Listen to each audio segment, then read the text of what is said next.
Imagine a future where a handful of powerful, unelected groups are quietly pulling all the major levers, your money, your health, even the planet's resources. All tracked and managed in a system you have, well, very little say in. Yeah, sounds like science fiction, doesn't it? It really does. But what if this is the reality that's, slowly being built around us? And that's precisely what we're diving into today. Our mission, really, is to try and unravel how we might be heading towards such a future. How do we do that? By looking at a series of events and ideas that, honestly, on the surface, they seem totally unrelated. We've sifted through quite a few articles, reports, policy documents, trying to connect the dots for you. Okay, so where do we start this journey? Our starting point is a day the financial world will never forget. Black Monday. October 19th, 1987. Took off on a fear-fed freefall to close down a record 508.32 points. CBS News business correspondent Ray Brady looks at this devastating day for the market. They're calling it the Monday Massacre, the worst drop in Wall Street history. I just came from inside and it looks like a madhouse. It's so crazy, nobody even expected it. Right? The stock market crash, the biggest one-day drop in history. Huge. In just a few hours, fortunes were just wiped out worldwide. Now you might think, okay, bad day for Wall Street. Right? Yeah, just a financial thing. But this event turned out to be a surprising turning point. It shook things up far beyond just the financial world. How so? What else was happening? Well, what's fascinating is the timing. This massive failure of the free market happened right when two other significant things were emerging. Okay. First, the Brundtland Commission released its report, Our Common Future. This was pushing for a new way of looking at the planet and resources, what they called sustainable development. Oh, okay, I've heard of that. During the next century, the finite resources of our Earth may need to stretch to support a human population double that of today. How is humankind facing up to this reality of an insecure world of rapidly expanding human numbers and shrinking natural resources? Planet Earth is facing a crisis. It was against this background that the World Commission on Environment and Development began its work. Its report, Our Common Future, is not a tale of inevitable blight and poverty, but one of hope and opportunity. The same ingenuity and resourcefulness which allows us to study natural systems from space also enables us to live in harmony with these systems, to restore and protect the environment. We can no longer see economics as unconnected with ecology. The protection of the environment is a good economic investment that can help standards of living rise. To achieve sustainable development, our institutions will have to change to make environment a central concern. And the problems we face cannot be solved by nations in isolation. Problems like these go beyond national borders. They need international, even global solutions.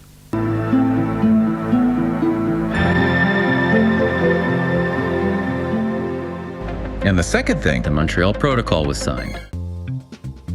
But in 1974, Sherwood Rowland and Mario Molina predicted that the Earth's natural sun shield, the ozone layer, was being eaten by CFCs at a terrifying rate.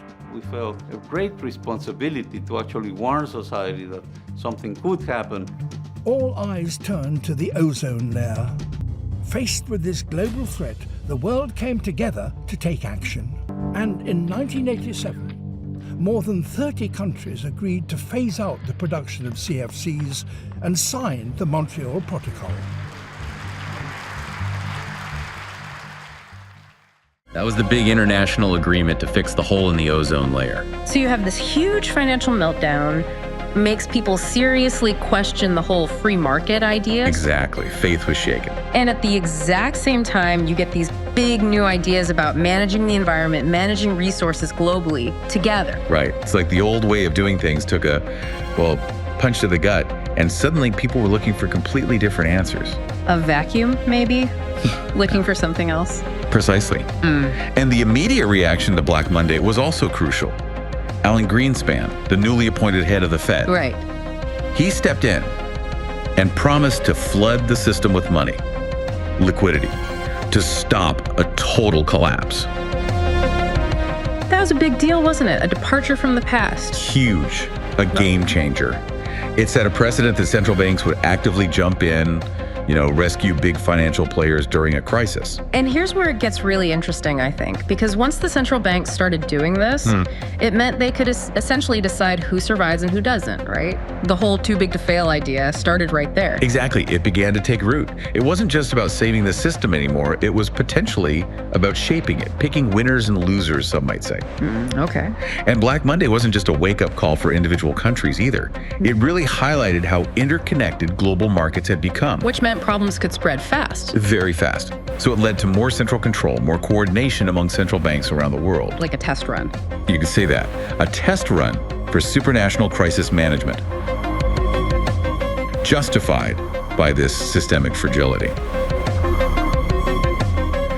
And the Bank for International Settlements, the BIS, started taking on a bigger oversight role through things like the Basel Framework. The BIS was created in 1930. It is owned by 63 central banks and monetary authorities from across the world. Our mission is to help central banks in their pursuit of monetary and financial stability and act as a bank for central banks. Okay, so a financial crisis leads to more power for central banks, more international coordination. How does this tie back into that sustainable development idea from Brundtland and this trisectoral governance thing you mentioned? Okay, think of it this way.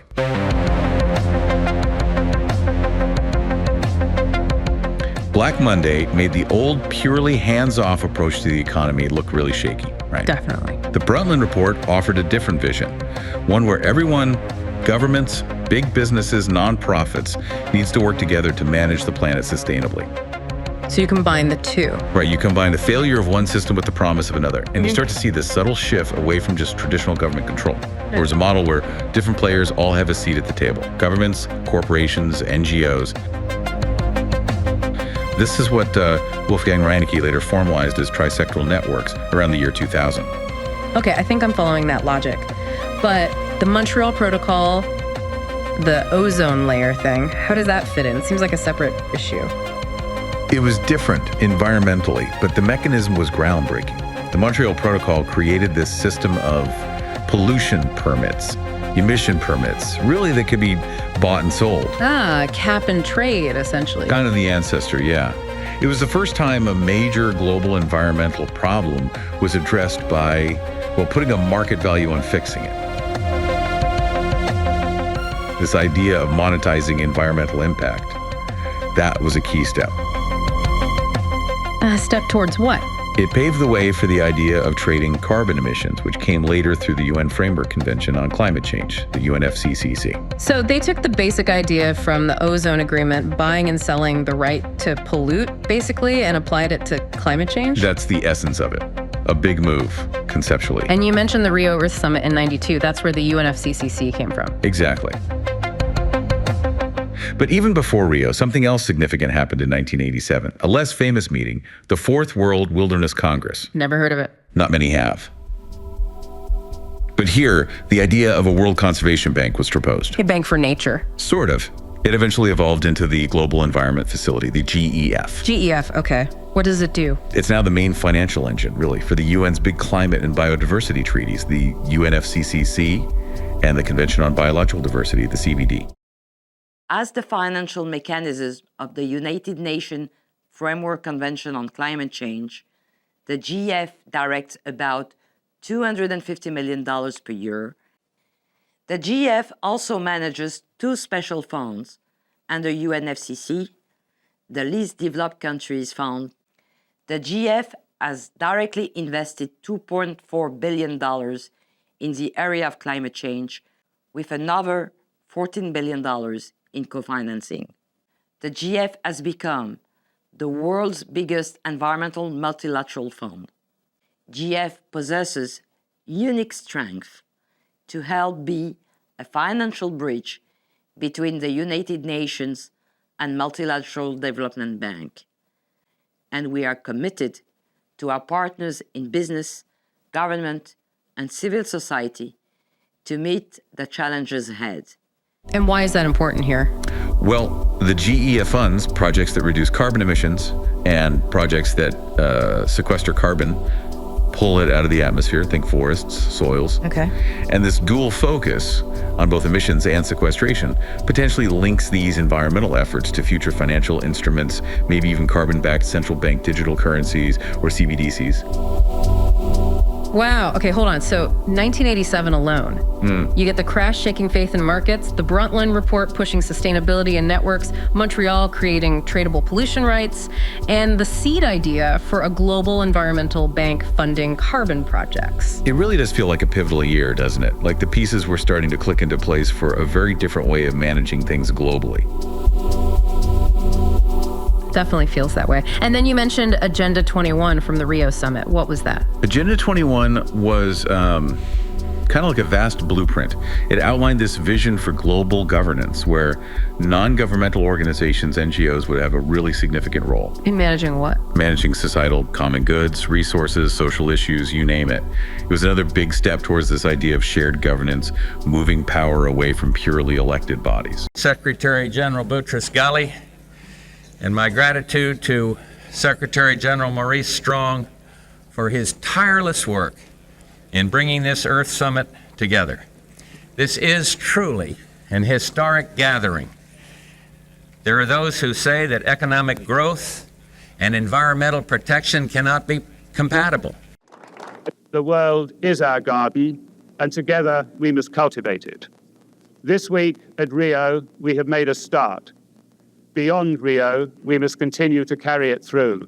Mr. Chairman, for our generation and for future generations, there can be no other way. Thank you. We cannot be complacent unless the agreements reached here are accompanied by real commitments to significant change. Change, of course, indeed, for the human species. In my view, Your Excellencies, we simply are headed for a moment in the 21st century where the condition of our species may become terminal. Okay, let's try and synthesize this. Black Monday shakes faith in the old economic way. Brundtland offers a new vision, sustainable development through networks. The Earth Summit, building on Montreal, starts pricing pollution and empowers these NGOs via Agenda 21. That's a good summary. So the trajectory seems to be towards a system where carbon becomes this really valuable, monetizable asset, maybe even backing new digital money. Potentially. And possibly leading to a curtailment of, well, some economic freedoms, all in the name of this common good defined by these networked organizations. That's certainly the direction some analyses of these events suggest. And this idea of a common good guiding society, it isn't entirely new, of course. Right. You mentioned earlier thinkers. Yeah, people like Edward Bernstein, who talked about a gradual move towards a more collective society, and Leonard S. Wolf, who envisioned much greater international cooperation, even a form of international government, to manage shared interests. So these older socialist or internationalist ideas are sort of finding new life, maybe repackaged within this sustainability framework. It's a plausible interpretation, seeing echoes of those ideas in this push for global sustainable development managed through these networks. And you mentioned the Bank for International Settlements, the BIS shifting focus from gold to particles. That sounds really strange. That does sound odd, but like that. Historically, the BIS was central to managing gold reserves between central banks. The ultimate hard asset. Exactly. But if you look at the bigger picture, this potential future we're outlining, the focus seems to be shifting from a tangible, easily measured asset like gold to something much more diffuse, harder to quantify. Carbon particles circulating through natural systems. Like the atmosphere, oceans, forests. Precisely. This could, theoretically, provide a much more expansive, though far less transparent foundation for balancing a global financial or economic system. That's quite a thought. Gold is tangible, finite in a way. Carbon is literally everywhere, a part of everything. Managing that financially, it's a huge conceptual leap. It is. And maybe brings us to more recent developments. You mentioned a report from the Fabian Society. Yes, just from 2023. Report called In Tandem from the Fabian Society in the UK. It's quite telling. What does it propose? It suggests creating an Economic Policy Coordination Committee, or EPCC. This would bring together the UK Treasury, the Bank of England, and, crucially, selected NGOs. Selected NGOs. That's the key point. The report positions this committee outside direct democratic accountability, and its objective would be to direct fiscal policy, taxation, and spending. So extending this stakeholder mediation model directly into the heart of government finance, giving unelected groups a direct say in taxes and spending. That's how it reads. It feels like another data point in this trend towards governance involving unelected bodies, defining the common good and how to pay for it. And you also mentioned someone named Manfred Bienefeld making similar arguments recently. Yes, just this past April 2025. Manfred Bienefeld wrote about the need to curtail financial liberty. Curtail financial liberty. In favor of what? In favor of public-private partnerships acting for the common good. He explicitly links this common good to sustainable development and planetary stewardship. Directed by whom? Directed by organizations like the IUCN, the International Union for Conservation of Nature, again, groups outside direct democratic control. So echoing the Fabian report's direction. Very much so. His ideas align with the EPCC concept and resonate with those earlier thinkers like Bernstein. Interestingly, Bienefeld himself apparently described the language often used in this space as manipulative Aesopian terminology, implying the true goals are maybe hidden behind appealing words. Cooperate to create a shared world that is more prosperous, more just, and more secure. And their unanimous report, Our Common Future, is first and foremost a political document. It was launched in London in April 1987. Our report is founded upon the concept of sustainable development. We define this most simply as paths of progress which meet the needs and aspirations of the present generation without compromising the ability of future generations to meet their needs. That's the implication. He's also linked to a center on values and ethics, which is interesting because it highlights how ethical arguments, this imperative to act, are being used to justify these shifts, often based on a specific interpretation of the best available scientific consensus. Right, this idea of ethics being tied to one particular scientific view, it feels like a way to shut down debate. If you disagree with the policy, you're positioned as disagreeing with the science or even being unethical. It can certainly have that effect. Let's circle back to the Brundtland report, Our Common Future. You said it used broad language but had a core purpose. Absolutely. While it was aspirational, its main achievement, arguably, was putting sustainable development front and center on the global policy agenda. And setting the stage for several key things. But the most crucial task is to make the concept of sustainable development an overriding goal of all governmental and international agencies, of the World Bank, of the International Monetary Fund, and of the entire United Nations system. It must also be the linchpin of national energy, industry, and trade policies. Foreign policies must be based on the permanent realities of an interdependent global environment. It subtly laid groundwork for this trisectoral, networked governance model, with the UN often acting as the mediator. It also helped normalize using environmental crises, or the threat of crises, to legitimize major policy shifts. Some call this crisis economics. Using fear to drive change. Or urgency, depending on your view. And thirdly, it introduced the concept of a global ethic, a shared set of values. initially floated in the environmental context, but later called for more explicitly through things like the Earth Charter. Okay, so sustainable development, networked governance, crisis justification, and a global ethic. Those are big shifts, but you really emphasized its focus on the world as a system. Hugely important. Our common future was instrumental in embedding systems thinking into global policy circles. This idea that the planet, life, society, it's all one big, complex, interconnected system. The whole spaceship Earth metaphor really captures this. And the systems thinking led to specific strategies. It did.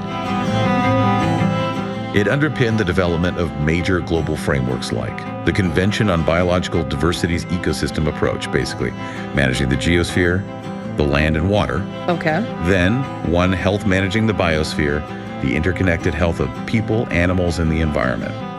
Formally articulated around 2004, but with roots going back. Geosphere, biosphere, what else? The new sphere, the realm of mind and consciousness. Managed perhaps through a global ethic, guiding values and behavior towards a kind of planetary ethic. First discussed widely in '93, expanded with the Earth Charter in 2000. And the overarching goal? The Sustainable Development Goals, the SDGs, adopted in 2015. It is so decided. In 2015, world leaders made a promise for the well-being of all people and the planet. We need action to reach the Sustainable Development Goals by 2030.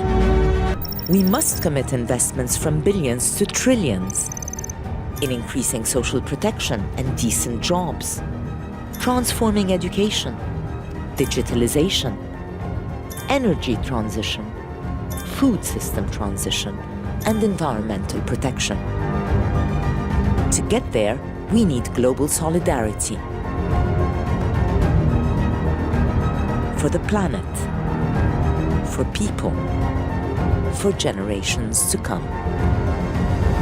No excuses, no delays. Promises made must be promises kept. They provide the overarching telos, the ultimate purpose or direction for managing this whole system.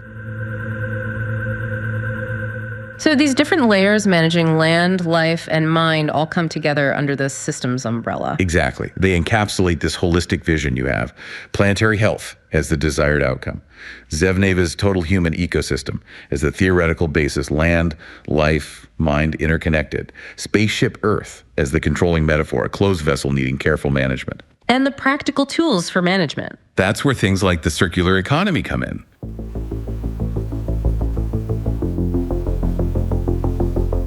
Applying closed system logic to resources, tracking inputs and outputs, monitoring everything in real time, maybe using digital twin models, often linked to global Earth observation systems like GES. And circular health. Similar idea, applied to health. The surveillance, modeling, and predictive analytics layer of One Health. Think global public health surveillance systems like GMS, which actually started way back in '74, but got expanded. So the grand objective really is the holistic management of Spaceship Earth through sustainable development, all based on systems theory. That seems to be the trajectory mapped out by these interconnected initiatives. But you mentioned earlier that sustainable development itself wasn't entirely new with Brundtland. That's right. Groups like the International Foundation for Development Alternatives, IFDA, and the IUCN were discussing similar concepts back in the late 70s, early 80s. And Barbara Ward. Yes. Barbara Ward, a strong proponent of that Spaceship Earth idea, proposed something called a Global Compact way back in 1976. It anticipated many themes later found in the SDGs.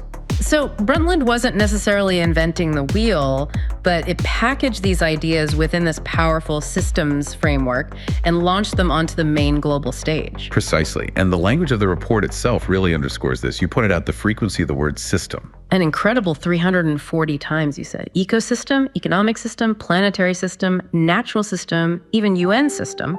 It hammers home that systems thinking perspective. It really does. It permeates the entire document. Besides the systems focus, what other specific things did our common future touch on? Well, it mentioned GMS, the Global Environment Monitoring System. It indirectly referenced the emerging Montreal Protocol. Crucially, it called for fusing economy and ecology. Which sounds like the conceptual underpinning for ideas like carbon markets or maybe even carbon-backed CBDCs. Exactly. It also advocated for adaptive systems that can learn and change. And it acknowledged the very real Latin American debt crisis happening at the time. Did it offer solutions for that debt crisis? It made recommendations on restructuring debts, yes.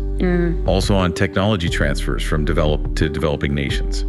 And it pushed for developed countries to make their consumption and production more sustainable, but within a context of higher global growth overall. Higher growth and sustainability. How?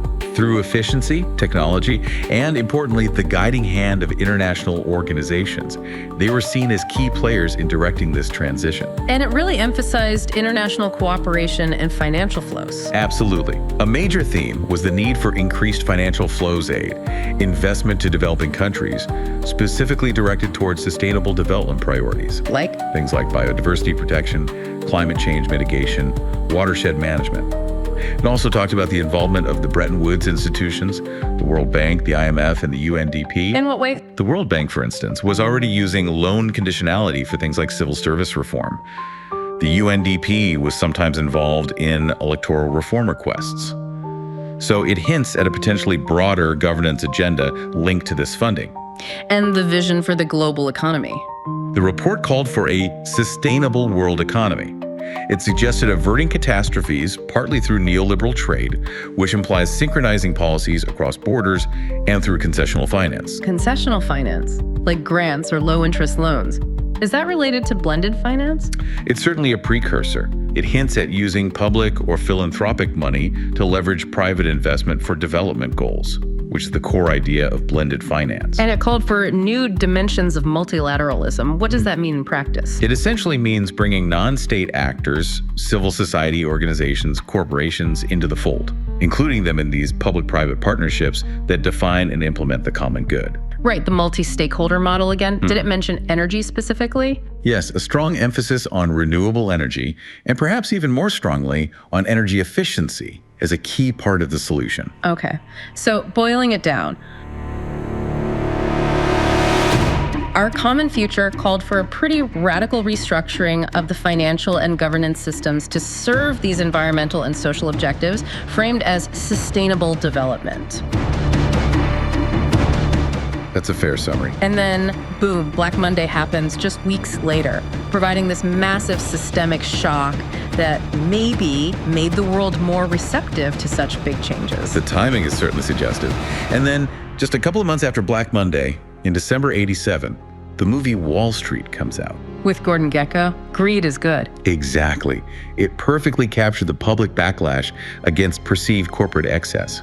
This idea that greed wasn't just risky, but maybe morally unjustifiable, really started to gain traction. And that sentiment was amplified by later scandals. Definitely. Things like the dot-com bust, and especially the Enron collapse in 2001. Enron became the poster child for corporate malfeasance. So the narrative became greed is bad, and after Enron, the proposed solution was framed as more business ethics, even though Enron involved outright fraud, breaking existing laws. That's the interesting twist, isn't it? While Enron was clearly about illegality, the public discourse and corporate response heavily emphasized a lack of ethics. This shifted focus towards concepts like corporate social responsibility, CSR, and later ESG, environmental social governance criteria. So instead of just focusing on enforcing laws, the push was for companies to adopt a certain moral code. In essence, yes. The Enron scandal gave a huge boost to the business ethics movement, making CSR and ESG much more central to corporate strategy and reputation management. So Black Monday wasn't just a financial event. It seems to have co-initiated this long sequence of events, reshaping the global order. Not just reactive crisis management, but a more deliberate construction. Possibly. A deliberate construction of a kind of managerial global order, one that redeploys the language of the common good, echoing those ideas from Bernstein and Wolff. But abstracted and globalized. Exactly. Abstracted and globalized. To legitimize a more technocratic regime, one that fuses public and corporate power with networks of experts. Very much aligned with Wolff's ideas about international government. And you mentioned a third system from the 70s, with NGOs like IUCN defining the common good. Yes, that concept referred to civil society organizations playing a key role alongside government, first system, and business, second system. Groups like IUCN were already active in defining environmental conservation as part of the common good, essentially planetary stewardship. And Brundtland and Rio accelerated this. Massively. They embedded sustainability as the central moral pretext for this kind of supranational coordination. Agenda 21, in particular, effectively delegated significant authority for implementing sustainable development to NGOs, especially those with general consultative status at the UN. Leading to this governance through mediation. Yes, and a consolidation of executive-style powers within these networks, often without direct electoral legitimacy, much like Wolf had envisioned, though perhaps not exactly as he imagined. And in parallel with this governance shift, you had the development of these financial instruments, blended finance, monetizing nature. Exactly. Tools like blended finance emerge to put a price tag on ecosystem services provided by natural assets. This thinking got embedded in UN policy, particularly after Kofi Annan's reforms in 1997, which deepened ties between the UN, corporations, and finance. Reinicke's trisectoral networks again? They provide the framework. The ideas were really pushed forward via the Copenhagen Accord in 2009 and then accelerated by the Paris Agreement in 2015. Promising vast sums of Western taxpayer money, channeled through structures often backed by the GEF, to be monetized largely by the billionaire class and financial institutions through investments in sustainable projects. Critics call it public-private extractive governance dressed up as planetary care. And the scientific justification for all this planetary management was formalized too. Yes, the 2001 Amsterdam Declaration on Global Change was pivotal. Scientists declared humanity a major force of planetary transformation and called for integrated Earth system science to inform governance. Leading to the Earth System Governance Project, launched in 2009 right amid the global financial crisis, interestingly. It's an explicit framework for planetary management based on systems engineering principles, not necessarily democratic ones. It involves big international research programs like WCRP, IGBP, Diversitas, and IHDP. Like a layered hierarchy for managing spaceship Earth. That's one way to conceptualize it, managing the climate system, the geosphere-biosphere interactions, biodiversity, and the human dimensions. And the SDGs in 2015 provided the why, the overall goal. Exactly. The SDGs provided the telos, the ultimate aim for this global coordination effort. They integrate health, education, climate, economics into a single metrics-driven governance logic. Monitored how? Monitored by indicators drawing data from global surveillance infrastructure, like the Global Earth Observation System of Systems, GEOSS. And even as the SDGs were adopted, there were discussions about an 18th goal and what comes post-2030. It suggests a trajectory towards permanent adaptive planetary management. Almost like Teilhard de Chardin's omega point concept, a convergence. Some draw parallels to that kind of thinking, yes. A trajectory toward a globally integrated state. Now, you also mention a less-known ethical track starting back in the 80s, an interfaith declaration. Yes, the 1984 Interfaith Declaration, a code of ethics on international business for Christians, Muslims, and Jews. People like Evelyn de Rothschild were involved in promoting it by 1988. Aiming to do what? To align global commerce with a kind of universal moral narrative. It helps seed the ground for the broader global ethic discourse, championed later by figures like Hans Kung and formalized in the Earth Charter 2000. And the Enron collapse gave this another push. Definitely. It drove calls for business ethics to be integrated into CSR and ESG frameworks. These frameworks then acted as a sort of cultural lubricant, making stakeholder capitalism seem more palatable, more morally grounded. And more recently. You see initiatives like the Council for Inclusive Capitalism, launched with the Vatican and Lynn Forster de Rothschild in 2014, and the Vatican partnering with Jeffrey Sachs in 2017 on Ethics in Action for Sustainable Development.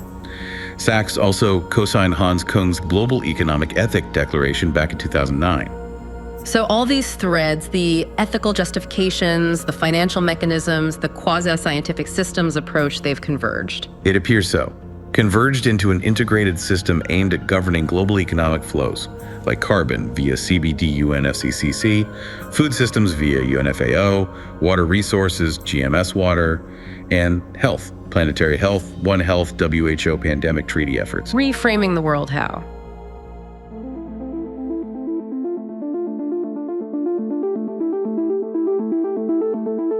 As a closed-loop system, one that requires continuous global surveillance, moral guidance through education, culture, ethics, and technocratic intervention to maintain planetary equilibrium. all justified under the banner of the common good, delivered via stakeholder governance, which again relies on undemocratic mediation. And you mentioned subsidiarity being used to justify this, making decisions at the lowest level. Yes, the principle of subsidiarity. Decentralized decisions to the lowest appropriate level is often invoked. It's even principle 2 of the CBD's ecosystem approach.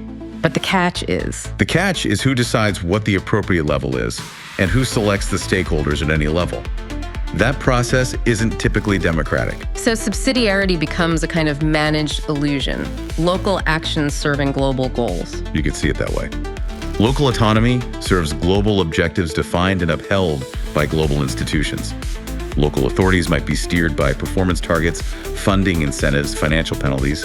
It's a strategy Tony Blair actually outlined in a 1998 Fabian Society pamphlet, The Third Way. And you see that playing out now. Well, the very real prospect of collapsing the local council finances in many places today certainly makes them more susceptible to centrally directed funding streams tied to specific outcomes. And you saw this model foreshadowed in global health governance too. Yes. The 1978 Declaration of Alma Ata on primary health care and the 1986 Ottawa Charter for Health Promotion. They defined global health goals like universal health coverage, but also quietly established a model. Which was? Centralizing key functions, information systems, research agendas, maybe procurement, while decentralizing the actual service delivery, with one major exception. Which was? Quarantine enforcement during pandemics. That remained a centralized power, foreshadowing much of the post-2020 public health architecture discussions.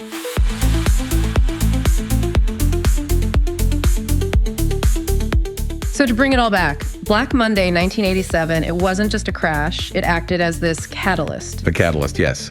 Synchronizing these early applications of Earth system science with an emerging global financial architecture, all wrapped in this guise of morality. Enforced through CSR, ESG, and the global ethic. Leading to this overall vision, system science managing the planet, atmosphere, geosphere, biosphere, noosphere, towards a goal of planetary health. Enabled by global surveillance infrastructure underpinning a circular economy. Resulting in planetary management of spaceship Earth and the total human ecosystem. That's the integrated picture that seems to emerge from connecting these dots. One more thing from 1987, Mikhail Gorbachev's speech. Right. His speech in Murmansk, to feel responsible for the world's destiny. Sun interpreted it as outlining a strategic pivot. A pivot how? Replacing the fading Soviet threat with a new, unifying global challenge, the specter of global environmental collapse. Using environmentalism as a tool to reshape global dynamics. His later co-founding of Green Cross International after the Soviet Union's supposed collapse adds weight to that interpretation for some. Okay. That is a lot to take in. Can we just quickly run through a timeline of some key moments post-Black Monday, just to anchor it? Sure, a quick recap. 1987, Black Monday Brundtland Report, Montreal Protocol, Fourth World Wilderness Congress, GEF idea, IGBP launch, Gorbachev speech, seeds planted, late 80s, USSNL crisis, debt for nature swaps, linking debt and environment, 1988, IPCC formed, 1989, Hague Declaration calls for supranational environment body, 1990, IPCC WGII endorses carbon trading, Second World Climate Conf calls for climate surveillance, GCOS, etc., IHDP launched, social science, 1991, Diversitas, biodiversity science, BCSD formed, Business Link, GEF launched, IUCN's Caring for the Earth ethics, 1992, Rio Earth Summit, UNFCCC, CBD, Agenda 21, WHO's Our Planet, Our Health, linking ecology health, 1993, Global Ethic explicitly detailed, CUN, 1994, CAL Roundtable Principles for Business Moral Framework, Ecosystem or BOBITS adopted, Kyoto Protocol signed, carbon trading, 1998, LTCM collapsed, that coordinates private bailout, legitimizing mediation, 2000, Reineke's Trisectoral Networks published, Earth Charter released, World Commission on Dams report, Stakeholder Framework for Infrastructure, 2001, Enron collapse, boosts CSR ESG, Amsterdam Declaration, Earth System Science for Governance, 2004, One Health formally articulated, 2008, Lehman Brothers collapse, GFC, more state market entanglement, 2009, Earth System Governance Project launched, WEO's Global Redesign Initiative, multi-stakeholder shift, Global Economic Ethic Declaration, Copenhagen Accord, blended finance, Planetary Boundaries Framework introduced, 2012, Future Earth Initiative launch. IPBES formed. Biodiversity Policy Platform. 2014. Conference on Inclusive Capitalism. 2015. SDGs adopted. Blended finance formally codified via Addis Ababa Action Agenda. 2020. COVID-19 pandemic normalizes massive debt monetization, accelerates surveillance. 2023. Fabian Society's In Tandem Report. EPCC idea. 2025. April. Bielefeld's call for public-private partnerships, curtailing financial liberty for the common good. Okay.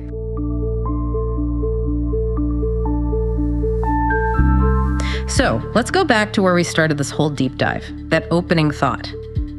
Imagine a future where a handful of powerful, unelected groups are quietly pulling all the major levers, your money, your health, even the planet's resources, all tracked and managed in a system you have little say in.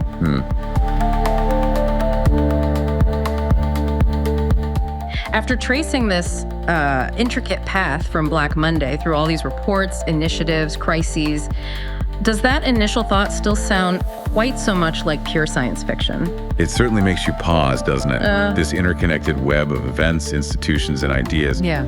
It really forces you to grapple with a fundamental question. Which is? What truly defines the common good in this emerging global system? And maybe more importantly, who gets to decide its meaning and, crucially, its implementation? That's the core question, isn't it? Who decides?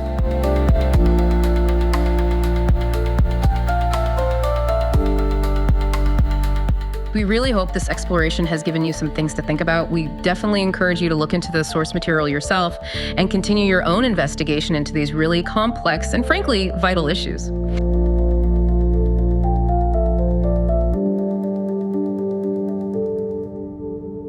Carbon particles circulating through natural systems. Like the atmosphere, oceans, forests. Precisely. This could, theoretically, provide a much more expansive, though far less transparent foundation for balancing a global financial or economic system. That's quite a thought.